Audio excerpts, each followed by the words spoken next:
What's up everybody, Coach Tickety here, and today we're going to be talking about the DPS role, and specifically giving you some advice to help you carry more games. If you're like most of the DPS players that I've coached before, then you likely enjoy playing the role because you like relying on your mechanics and your character skills to outplay situations, have pop-off moments, and generally carry your games to a win. So let's talk about how we can make that job as easy as possible for you. And if you like this type of content, if you want to see more videos like this, it would mean a lot if you guys liked and subscribed to the channel. And of course, if you're looking for more resources to improve at your game, go check out GameLeap.com. Over on our website, you'll find hundreds of guides and more being added every single week that tackle everything from the pure basics of the game to in-depth mechanical and map knowledge. Once you sign up for a membership, you'll have access to our full library of videos designed by our top level coaches that are there to help you improve at the game. So if you're looking to rank up, click the link below to start your membership today. Alright, first and foremost, the most important thing you need to do if you want to carry more games is stop dying. So this should be pretty obvious, right? You can't do anything else, let alone carry a game when you're dead and constantly running back from the spawn room. When looking to fix this problem, there's a couple of key situations to look out for and a couple of good habits to start building to avoid dying so often. Two very common situations you should be looking to avoid are firstly taking disadvantageous duels, whether that's because of a bad hero matchup or because you're out of cooldowns or resources and you shouldn't be fighting anyway, or being locked into a kill for way too long. You're too tunneled on trying to finish off your target and it doesn't matter where it takes you or how many buttons you have to press to get it.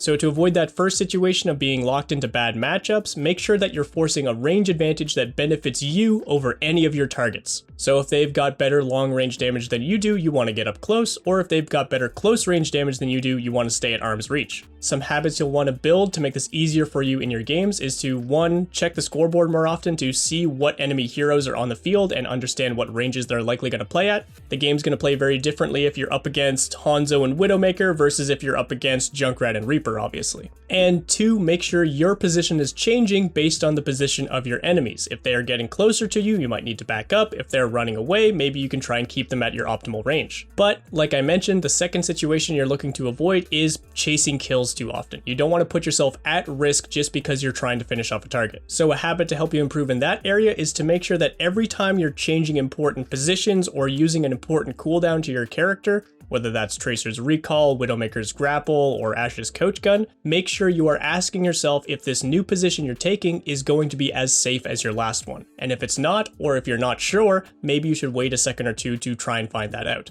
A good thing to keep in mind in these situations is that if you're in a position to chase down a kill, it's likely because you've already forced someone out of position. And that's good, that's finding value. That means they're doing a lot less during that teamfight than they were previously. But if you decide to double down and chase that kill and it ends up putting you in danger instead, then you've gone and thrown all that value out the window and it's going to be much harder for you to do anything else in the rest of the teamfight, especially if you end up dead. And one more thing to drop in the not dying department is that you shouldn't be looking for trades. They should be a last resort. If you're thinking to yourself that if you go in, it's okay if you die as long as you kill 1 or 2 members of the enemy team, stop it. You're trying to hard carry these games, aren't you? That means you want to be in control as long as possible. And the moment you die, you are putting control into the hands of your teammates, and we all know how well that usually goes. And speaking of our teammates, my next tip here is to use your teammates whenever you can. And take note that I'm saying use, not rely on or depend on or even coordinate with. Just use them. We've all had games where it feels like our team is holding us back. I'm sure I don't need to go into details here. But even if whatever you see them doing makes no sense whatsoever, you should still be trying to use them to your advantage whenever you can. So whether you've got a Reinhardt whose pin is bound to his W key or a DPS Moira with 0 healing, don't worry about how bad they're doing. Instead, focus on the small moments of opportunity that they are actually affording you. If you're going to have any hope of pulling this game back from the brink of defeat, you need to make the most out of nothing. So what you want to remember here is that even all those hard-feeding teammates take time and attention away from the enemy, even if it's just 1 or 2 seconds. Use those minuscule opportunity windows to try and trade your teammates' lives for a kill of your own.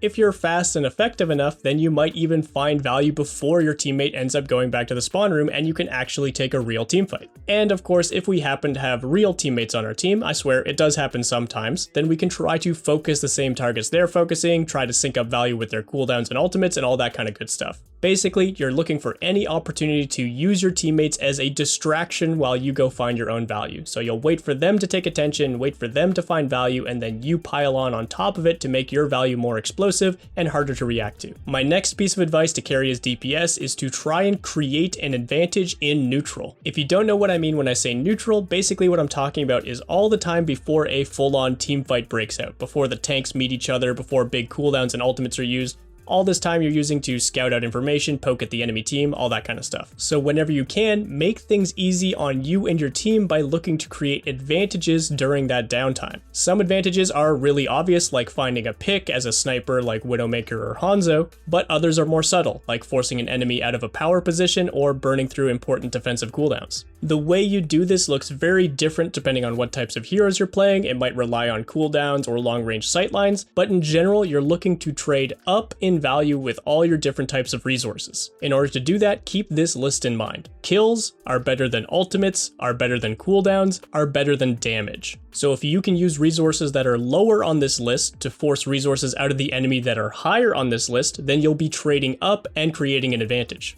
And again, remember, this isn't always going to net you a kill before the fight starts, but it will help you control more space, more important sightlines, and burn through important resources. So let's look at a couple examples here. So let's say we're playing a ranged DPS like Cassidy, and we're playing safe and using our range damage to poke at the enemy. If we can do enough damage to important members, say an enemy support that has forced to use cooldowns to keep themselves alive, we have traded up. Now those same cooldowns won't be used to save anyone else during the teamfight, and we have an advantage. Or let's say we're playing a dive DPS like Tracer, and we know an enemy Zenyatta has Transcendence available. Well, maybe we'll burn through a triple blink and even our recall if it means forcing that Transcendence because Zenyatta has no other options to survive. Again, we've traded up, and even though we've burned through everything, that very important ultimate is off the table and the teamfight should be easier. Just keep in mind here, we're looking for advantages and not hunting for kills. Sometimes things will go wrong, sometimes you'll trade negatively and the enemy team will find an advantage first. When this happens, again, don't double down, don't try chasing kills in these situations, just back off, wait for important cooldowns, and try again later. But of course, whenever you're playing DPS, and especially in games where you're trying to hard carry, you will need to take necessary risks. So my next piece of advice is to learn to play at disadvantage. Whether it's because our teammates are feeding, or our trades didn't go the way we wanted to, or maybe just someone got picked off by an enemy Widowmaker, whatever happens, there's going to be situations where you're not fully in control and it should change the way you play the game. But here's something you might not have thought about.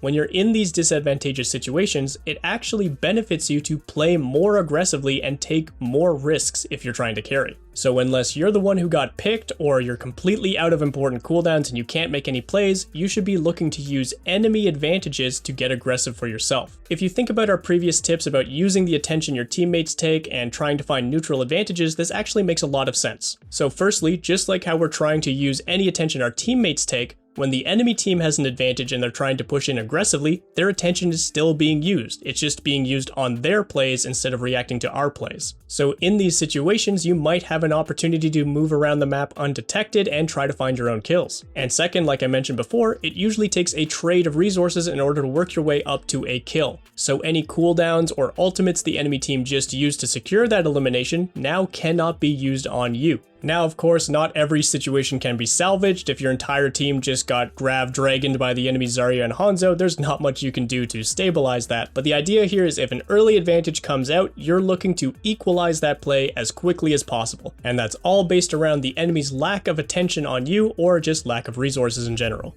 DPS is of course an incredibly fun role to play, but it's also one of the most diverse. So of course, all the advice in this video will apply to whoever you're playing, but it will be up to you to make sure this advice fits for your given hero choice since they all play so very differently. So if you're looking for more information about your main in particular, don't forget to go check out GameLeap.com. Over there, you can use our hundreds of guides made by top-level coaches to help you improve at any aspect of the game. So whether you're a beginner or you're trying to push to a new peak this season, you'll find something that can help you climb. So head on over to GameLeap.com and get your membership started today. That's going to be all from me today, everyone. Thank you so much for watching. I hope you enjoyed the video, and I'll see you guys in the next one.